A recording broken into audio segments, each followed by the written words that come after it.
Hello everyone, Riya আর পারুলের cooking চ্যানেলে তোমাদের সবাইকে স্বাগত জানাই। আশা করি তোমরা সবাই খুব ভালো আছো, সুস্থ আছো। আমিও খুব ভালো আছি। আজকে আমি তোমাদের জন্য এমন একটা রান্নার রেসিপি নিয়ে চলে এসেছি, বাচ্চা থেকে বড় বারবার এই রেসিপিটা তোমাদের কাছে খেতে চাইবে।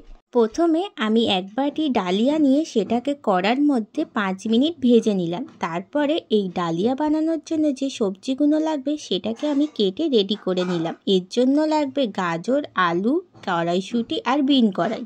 এরপর কড়াটা গরম হয়ে গেলে তার মধ্যে অল্প একটু সাদা তেল আর 1 চামচ ঘি দিয়ে দিতে হবে। তারপরে ঘিটা গরম হয়ে যাওয়ার পর লবঙ্গ, এলাচ, দারচিনি আর তেজপাতা দিয়ে অল্প একটু ভেজে নিতে হবে। তার মধ্যে দিয়ে দিতে হবে কেটে রাখা সবজিগুলো। প্রথমে দিয়ে দিলাম গাজর আর বিন কড়াই।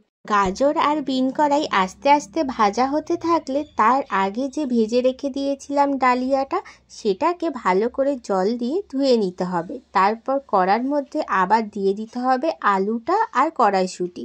আস্তে আস্তে সবকটা সবজি ভাজা হয়ে আসলে আগে যে ডালিয়াটা ধুয়ে রেখে দিয়েছিলাম, এরপরে ওই ডালিয়াটা অ্যাড করে দিতে হবে। তারপরে সব সবজি দিয়ে ডালিয়াটাকে ভালো করে মিক্স করে নিতে হবে। 10 মিনিট মতো সব সবজি দিয়ে ডালিয়াটাকে নাড়াচাড়া করে নিয়ে এর মধ্যে দিয়ে দিতে হবে পরিমাণ মতো নুন আর হলুদ গুঁড়ো। আমি 1 চামচ নুন আর হলুদ গুঁড়ো দিয়ে দিয়েছিলাম।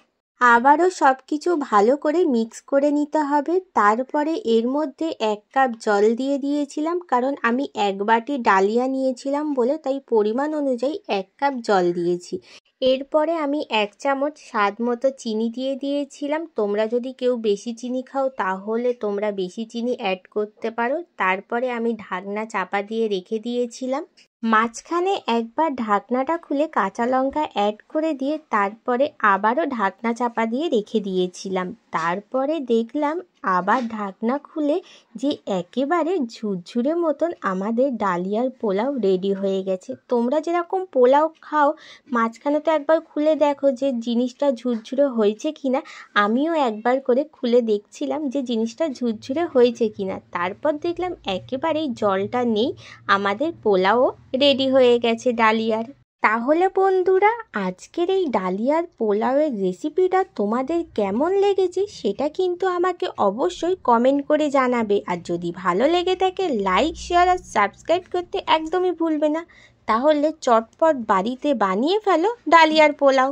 আমার চ্যানেলে আরও সুন্দর সুন্দর রান্নার রেসিপি দেওয়া আছে, গিয়ে দেখে আসতে পারো। তাহলে দেখা হচ্ছে নেক্সট আর একটা সুন্দর রান্নার রেসিপি নিয়ে। টাটা বন্ধুরা।